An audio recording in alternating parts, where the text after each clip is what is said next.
Look, wir sind in einer Zeit, in der vieles Gewohnte ja so oder so auf den Kopf gestellt wird und alles Mögliche momentan in Frage gestellt wird. Wir alle Einschränkungen hinnehmen müssen und unser alltägliches Leben wirklich sich in viele Punkte verändert hat. Und offensichtlich ist auch unsere Zukunft unsicherer wie denn je. Wir wissen noch nicht genau, was auch im nächsten Jahr so kommen wird. In den letzten Wochen, nicht nur im Video, habe ich häufig so Kopfschütteln, Ärger, offene Fragen, Unverständnis, Corona hin, Corona her. An jeder Ecke wird irgendwo darüber diskutiert. Ich war neulich im Gespräch mit ein paar Leuten auf Abstand und wir haben dann gesagt, look, jetzt reden wir mal nicht über Corona. Das hat genau 15 Minuten gedauert. Und dann war das auch wieder vorbei. Dann war irgendwie wieder ein Unverständnis und Ärger und das geht doch nicht und hin und her. Heute haben wir den 4. Advent. Unsere letzte Celebration im ICF Basel hier vor Ort. Heiligabend wird unser Video online denn gestellt. Es ist wirklich ein besonderes Jahr, haben wir noch nie gemacht. Und ich möchte euch heute an dem 4. Advent bewusst einladen, ein Stück zurückzuschauen auf ein Jahr, wo so unberechenbar war und so eigenartig war, wie wir wahrscheinlich selten in unserem Leben erlebt haben. Und dennoch, glaube ich, gibt es enorm viel Grund, dankbar zu sein. Dankbar zu sein, zurückzuschauen und wirklich Dankeschön zu sagen, auch für dieses eigenartige Jahr. Mitten in der Krise, mitten in dem Teil Lockdown, Teil Beschränkung, die wir jetzt wieder haben, lade ich euch ein, dankbar zu sein. Am 4. Advent, am Ende vom Jahr, einen Jahresrückblick zu machen und sagen, hey, da und dort gibt es wirklich Grund zum Danken. Nicht nur zum Stöhnen, nicht nur zum Motzen, nicht nur zum Fragen, um was man nicht mehr darf, wie blöd und bescheuert alles ist, sondern bewusst den Fokus auf was anderes drauf zu wenden und sagen, dafür möchte ich Dankeschön sagen. Wenn ich zurückschaue, möchte ich für das wirklich Dankeschön sagen.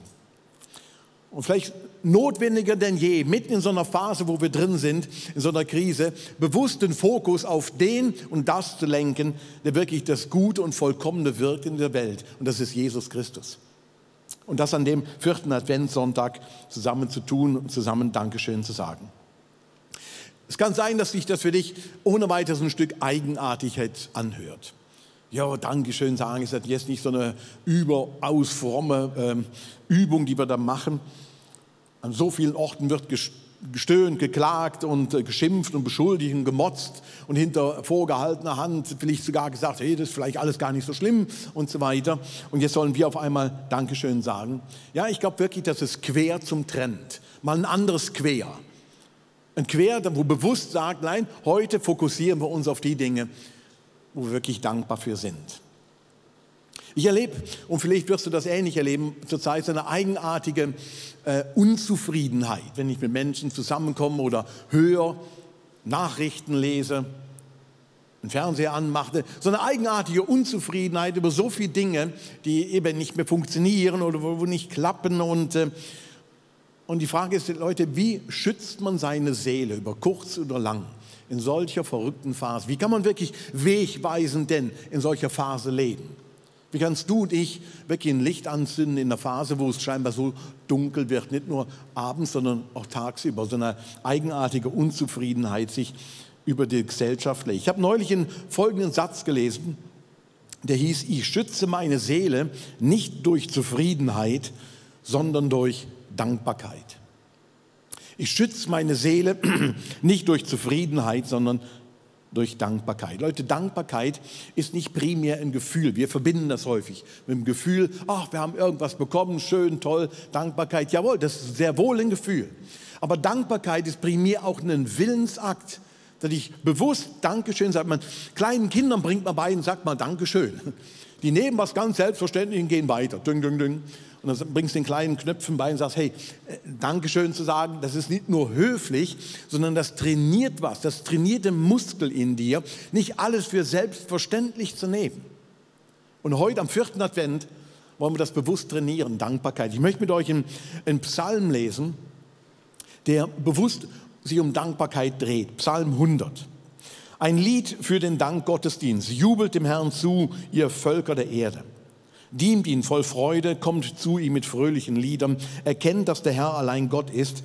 Er hat uns geschaffen, wir gehören ihm, wir sind sein Volk, dass er umsorgt wie ein Hirte seine Herde.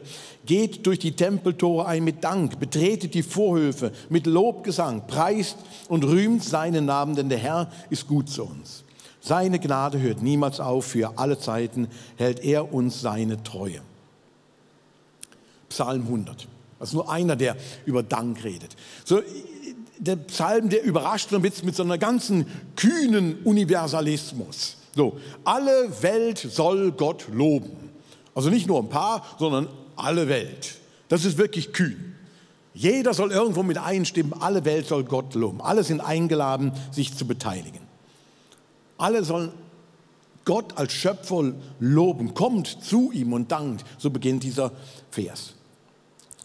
Psalm 136, da steht ein Gebet drin, wo wahrscheinlich in der Welt so häufig und gesungen und gebetet wird. Da heißt es, dank dem Herrn, denn er ist freundlich und seine Güte währet ewiglich. Wahrscheinlich überall, irgendwo auf dem Globus kennt man dieses Gebet, entweder zum Tisch oder nach dem Essen oder wie auch immer. Dank dem Herrn, denn er ist freundlich und seine Güte währet ewiglich. Meine Großmutter hat das jeweils vor dem Essen immer gebetet.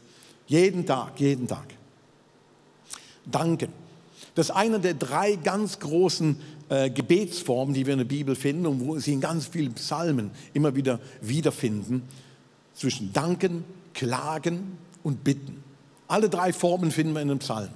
Und ich habe den Eindruck, momentan beim Danken, da haben wir die größte Mühe mit in unserer Gesellschaft, wirklich Dankbarkeit zu sein. Wir können klagen, das machen wir wahnsinnig viel.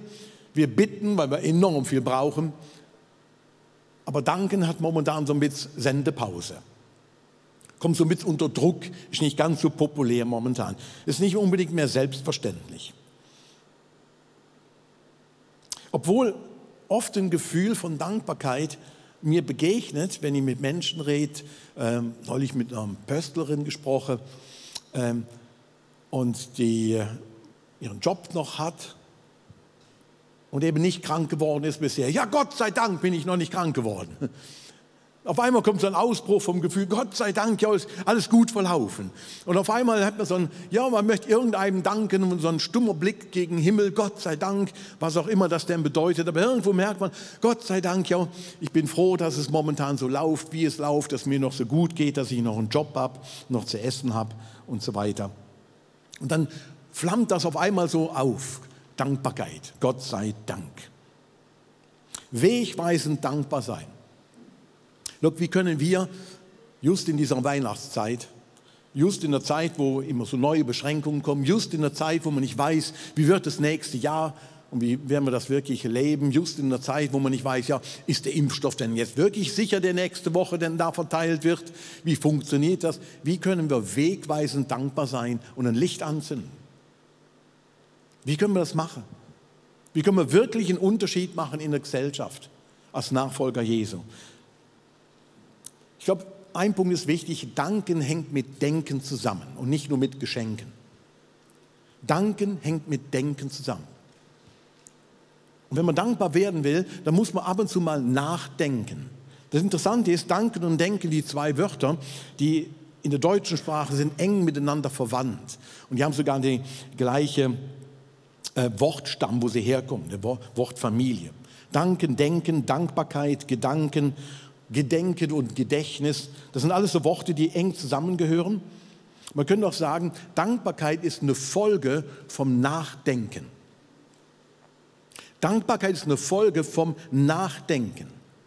Und so verstehe ich auch das Wort aus dem Psalm 9, wo es auch um Danken geht. Ich danke dem Herrn von ganzem Herzen und erzähle alle seine Wunder. Das Danken hat einen Ausgangspunkt, in dem ich nachdenke über mein Leben, was da alles gewesen ist. Und was da an Guten und Wohlgefälligen in meinem Leben wirklich stattgefunden hat. Und die Wunder, auf einmal erzähle ich sie. Ich mache wie einen Schritt zurück und denke darüber nach, Mensch, wie war dein letztes Jahr? Und ich ermutige dich heute mal bewusst am 4. Advent, einen Augenblick, einen Schritt zurück zu machen und darüber nachzudenken, was ist Gutes in dem Jahr in deinem Leben passiert. 1, 2, vielleicht 3 Punkte, wo du denkst, ja, da möchte ich wirklich dankbar für sein. Da beginnt Freude auf einmal aufzuschwingen in deinem Leben. Und es ist eine gute Übung, denken, darüber nachdenken, was ist gut gegangen in dem Leben. Was ist gut, was passiert wirklich momentan Gutes in deinem Leben. Und wir müssen darüber nachdenken, weil wir nehmen uns manchmal keine Zeit darüber, über diese Dinge wirklich nachzudenken. Und da, wo Dankbarkeit auf einmal entsteht, das ganz häufig, da beginnt die Seele wieder durchzuatmen. Manche fangen wie an zu singen, da entsteht so eine Freude. Das macht mir am meisten Mühe momentan, auch als Kirche, dass wir nicht singen dürfen. Weil das ist was wirklich, das tut unserer Seele gut, zusammen zu singen und Gott zu loben und zu sagen, wow, Dankeschön dafür. Und dafür ringe ich wirklich, dass wir das im neuen Jahr wirklich wieder miteinander auch machen können, auf die Weisen, die halt möglich sind. Aber das ist ein Ausdruck von tiefer Dankbarkeit, der uns momentan wie weggeschnitten ist. Aber daheim kannst du singen und ich ermutige dich, sing daheim, mach das. Das ist ein Ausdruck, der unserer Seele gut tut. Danken hängt mit Denken zusammen. Und dann heißt es weiter, erzähl alle seine Wunder. Erzähl alle seine Wunder. Psalmist macht deutlich, look, ich habe darüber nachgedacht, aber dann erzähle ich auch davon, was dann Gutes passiert ist. Look, und wir leben in einer Kultur, in der Medienwelt und das haben wir wie inkarniert in unserer Kultur. Wenn irgendwas nicht gut geht, wenn irgendwas schief läuft, wenn es irgendwo einen Skandal gibt, wenn irgendwo eine schlechte Nachricht kommt, wenn irgendwo ein Desaster sich anbahnt, wenn irgendeiner Seich gebaut hat, dann erzählen wir es ganz schnell. Es braucht einen halben Tag, dann steht das in den News. Es braucht manchmal nur eine Stunde, dann geht es über den News-Ticker. Schlechte Nachrichten verbreiten sich bei uns in Windeseile, Leute, in Windeseile. Vor zig Jahren, über 25 Jahren hat ein Bekannter von mir die Idee gehabt, gesagt, er möchte einmal die Woche wie gute Nachrichten verbreiten. Wo er von seinen Bekannten und Kontakten weltweit hatte, sagt, look, ich möchte wirklich gute Nachrichten verbreiten. Und er hat den Freitagsfax erfunden. Damals war der Fax noch mega modern. Und jeden Freitag hat der an seine Abonnenten ein Freitagsfax verschickt mit tollen Nachrichten. Das kam dann raus. Gute Nachrichten, wo weltweit stattfanden. Und ihr würdet es nicht glauben, das Freitagsfax existiert immer noch. Nicht mehr in Faxform. Mittlerweile gibt es das schon, das E-Mail, die sind gestiegen. Und vielleicht demnächst auch was Twitter, keine Ahnung, I don't know. Aber die Idee war wirklich bestechend zu sagen, look, ich möchte gute Nachrichten verbreiten. Ich danke Gott und erzähle davon. Geschichten zum Danken. Positives in der Phase, wo so viel Schlechtes passiert und das deutlich zu machen. Der Psalmist wusste davon, wenn er sagt, look, ich danke meinem Gott und erzähle alle seine Wunder. Und ich ermutige euch am 4. November über die Weihnachtszeit, erzählt von den Wundern Gottes. Erzählt die Dankesgeschichten anderen Leuten. Und ihr werdet ein Licht damit anzünden. Hört auf zu motzen und macht eine Dankesgeschichte daraus. Hört auf zu stöhnen und sagt, ich habe eine tolle Story, wo was toll gewesen ist in dem Jahr. Und irgendwas wirst du entdecken, wenn du nachdenkst. Ein paar Leute haben über das letzte Jahr nachgedacht und haben ganzes kurze Statements gemacht, wofür sie dankbar sind im 2020. Schauen wir kurz rein. Ich bin 2020 dankbar für Gottes Treue und für die schöne gemeinsame Zeit, die wir als Familie hier zu Hause erlebt haben.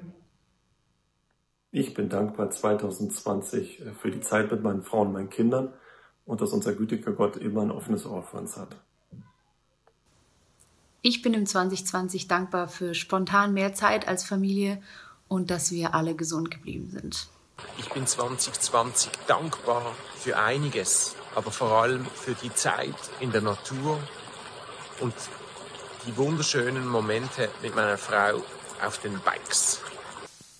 Ich bin im 2020 dankbar für viel Zeit mit der Familie und für unsere Ferien in der Schweiz. Ich bin in 2020 dankbar für Jesus und meine Familie, die gerade in dieser schwierigen Zeit für mich da sind und auch für meine sichere Arbeitsstelle. Ich bin dem Jahr 2020 sehr dankbar, dass ich genug Zeit hatte, um mir viele Gedanken um meine Selbstständigkeit zu machen und auch den Mut fand, es umzusetzen. Nur ein paar Statements von Menschen, die zurückgeblickt haben und sagen, ich bin dankbar. Und ich mache den Mut, mach das auch. Vielleicht mit deinem Partner oder auf den Bikes irgendwo umherzugehen. Andere haben so einen Schritt in der Selbstständigkeit gemacht. Andere sind einfach froh darum, dass sie ihren Job noch haben. Und das bewusst ausdrücken. Ich bin dankbar dafür. Der Timo Sommerhall hat es jetzt eben schon gesagt. Ich bin dankbar dafür, dass wir als Kirche in dem Jahr so viel treue Spender und Spenderinnen hatten. Leute, die uns finanziell mitgetragen haben. Und sagen, hey, ich bin dabei. Ich bin auch in der Krise mit dabei. Und ich bin dankbar, dass die Leute in unserer Kirche wirklich hier Ton angeben und mitmachen und mittragen. Von dem lebt Kirche, von so einer auch finanziellen Solidarität, von so einer Anbetung mit unseren Finanzen. Und ich bin dankbar, dass die Leute heute dabei sind und auch im nächsten Jahr dabei sind. Dankeschön für deine regelmäßigen Spenden. Dankeschön explizit heute mal. Für die Treue und somit zu investieren. Und so findest du auch Punkte in deinem Leben, wenn du nachdenkst, wofür man dankbar sein kann. Danken in jeder Lage, mitten in der Krise, ist das wirklich möglich? Man könnte ohne weiteres einwenden und sagen, schon leicht zu danken, wenn man eine sichere Arbeitsstelle hat. Schon leicht zu danken, wenn man einen Ehepartner hat, mit dem man es gut hat. Schon leicht zu danken, wenn man sich selbstständig machen kann und den Mut dazu findet. Schon leicht zu danken. Aber eben, wenn es nicht so ist. Und die Bibel sagt das ja ausdrücklich, man sollte ja danken für alles. In 1. Thessalonicher schreibt Paulus, dank Gott ganz gleich, wie eure Lebensumstände auch sein mögen. Dank Gott in jeder Lage, das ist es, was er von euch will und was er euch durch Jesus Christus auch möglich macht. Dankbar in allen Dingen. Heißt das jetzt, ich muss als Christ mich absolut bemühen, egal was ist, ich muss irgendwo ein Stück Dank herauspressen. Egal wie es ist, Hauptsache ein Tropfen Dank fließt aus mir in jeder Situation heraus. Ist das so? Leute, das ist eine schwierige Frage. Das ist wirklich eine schwierige Frage, die man nicht schnell und einfach nur beantworten kann. Wenn ich bei mir nachschaue in Situationen, wo Dankbarkeit aufkommt oder wo ich bewusst einen Schritt zurück mache und sage, da möchte ich dankbar für sein, dann sind das in aller Regel Situationen, wo ich merke, ich fühle mich beschenkt. Nicht nur zu Weihnachten, sondern ich fühle mich beschenkt mit Menschen, mit Möglichkeiten, mit Dingen, die sich öffnen, Türen, die aufgehen und so weiter. Ich bin beschenkt mit Gesundheit. Ich habe ein Dach über dem Kopf. Ich habe ein Auskommen. Dafür bin ich wirklich dankbar. Das sind so, wenn ich darüber nachdenke, dann kommt das auf und merke, ja, das sind Punkte. Und dann bin ich auch sehr, sehr dankbar, wenn ich das Gefühl habe, einer steht mir zur Seite. Ich bin nicht allein gelassen. Ich muss mich nicht allein dadurch wursteln und so weiter. Und ähnlich geht es wahrscheinlich vielen Leuten, denen beim Einkaufen geholfen wird oder sie eingeladen werden, dann entstehen solche Dankgebete. Oder so ein Dankgebet, wo ich schon häufig mitbekommen habe von Eltern, die Kinder geworden sind, die bei der Geburt dabei waren. Klar hat man einen großen Anteil als Eltern an Kindern und dann kommt dieses kleine Wesen auf der Welt und man staunt irgendwo über das Wunder von einem neuen Mensch und das macht sich so was breit wie so tiefe Ehrfurcht und Dankbarkeit. Ja? Aber was ist eben dann mit den anderen Eltern, die ein Kind verlieren in der Schwangerschaft? Oder Menschen, die ein krankes Kind auf die Welt bringen? Oder Paare, die sich Kinder wünschen, aber nie bisher eins bekommen haben. Oder Menschen, die überhaupt keinen Partner haben, wenn es um Kinderkriegen geht, sondern sagen, ich bin in einer komplett anderen Lebenssituation. Ja, muss ich denn jetzt wirklich in dem auch dankbar sein? Ich habe viel mehr Wut, ich habe Ärger, ich habe Enttäuschung in mir. Wie soll ich jetzt danken?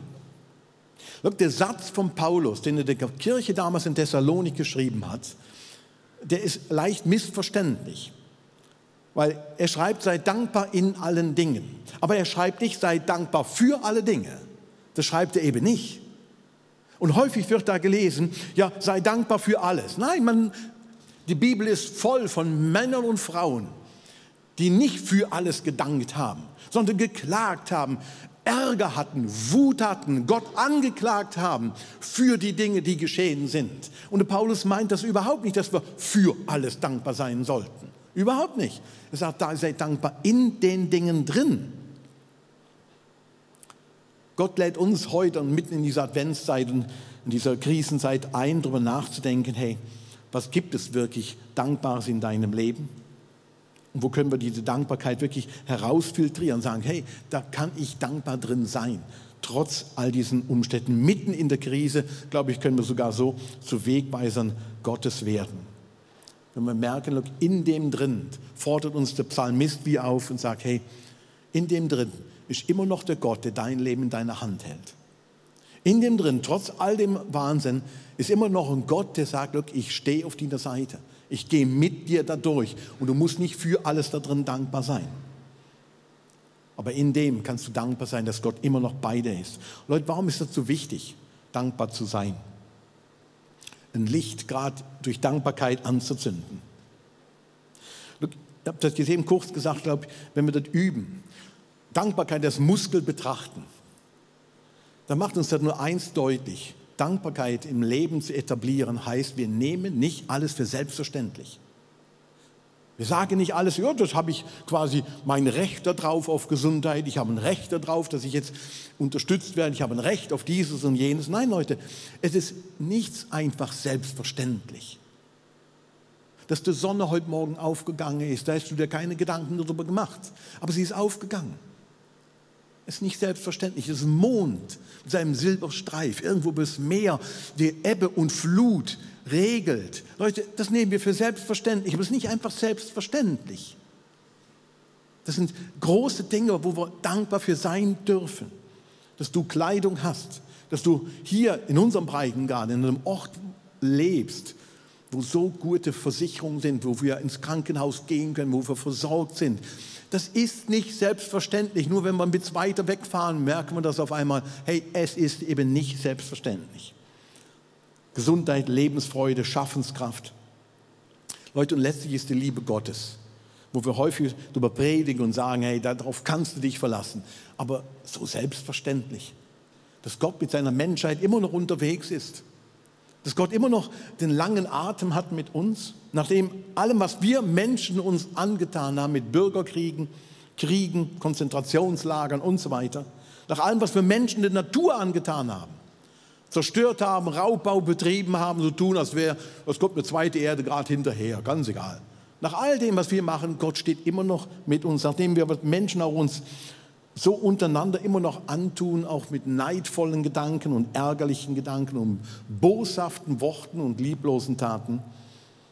Und nach all dem hat Gott immer noch uns lieb und sagt, hey, auch dieses Jahr feiern wir die Geburt von dem Gott, der sagt, ich will einer von euch sein.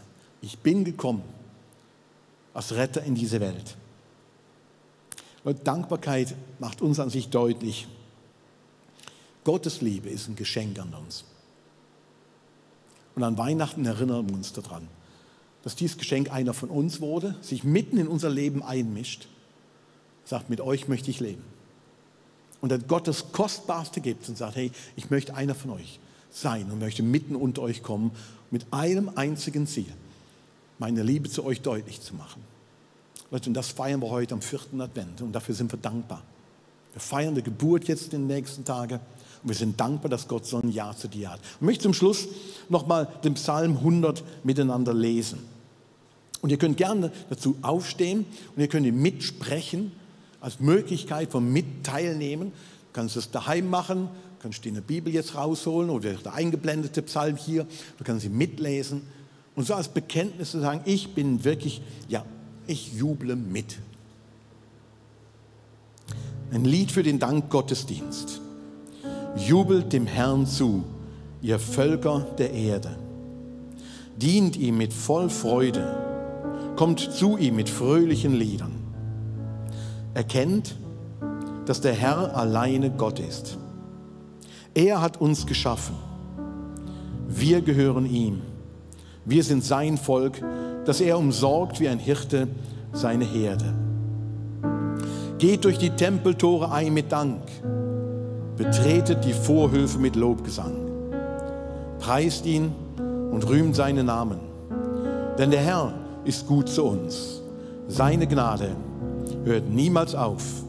Für alle Zeiten hält er uns die Treue. Nur am Ende von dem Jahr feiern wir auch heute zusammen das Abendmahl. kannst es daheim jetzt vorbereiten. Du kannst dir mal Traubensaft holen, ein Stück Brot irgendwo holen. Wir warten einen Moment. Und auch hier im Saal, die Leute hier sind, ihr könnt hier gleich nach vorne gehen. Da vorne ist alles Corona-konform vorbereitet. Ihr habt jedes ein einzelnes Traubensaft und das einzelne Stück Brot und haltet euch da dran, nehmt nur das gerade weg und könnt es dort holen und wieder zum Platz zurückgehen. Und danach werde ich euch durch den Abendmahl hindurchleiten, euch daheim und auch hier vor Ort. Reitet jetzt daheim vor und jetzt lade ich euch ein, wer möchte, hier vor Ort hier das Abendmahl zu holen. Und jetzt an dem Ort, wo ihr hier in der Halle steht oder sitzt und du daheim, lade ich dich ein, das Brot zu nehmen und dich im Moment zu erinnern. Zu erinnern an das, was Gott für dich gemacht hat und zu erinnern an das letzte Jahr, wo Gott bei dir war.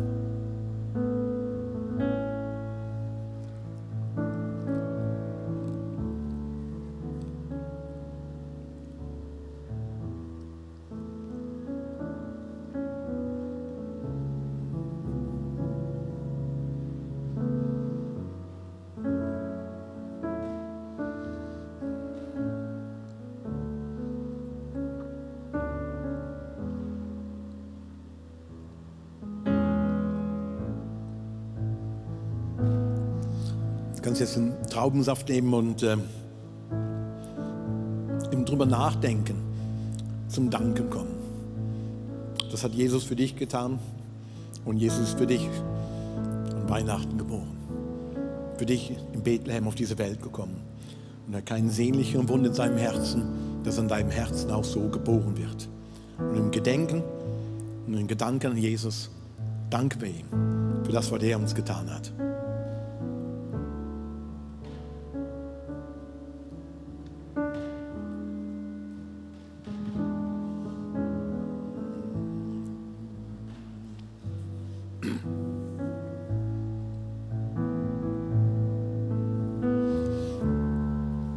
Bevor jetzt gleich wir noch eine kurze Zeit haben, wo wir miteinander worshipen, bete ich noch mit uns. Und Vater im Himmel, danke dir, dass am Ende von diesem so unberechenbaren Jahr wir zurückschauen dürfen und sagen, ja, du bist wirklich ein wunderbarer Gott. Danke, Jesus. Danke, dass du mit uns da durchgegangen bist und wir uns darauf verlassen dürfen, auch, dass du ins neue Jahr mit uns gehst. Dass uns deine Treue und deine Liebe sicher sein dürfen und ja, wir sind gespannt, aber ich freue mich auch drauf. Und danke nochmal für all das Gute, was du in meinem Leben getan hast. Danke, was du in unserer Kirche getan hast in dem Jahr. Und das halten wir hoch. Wir freuen uns darüber. In deinem Namen beten wir.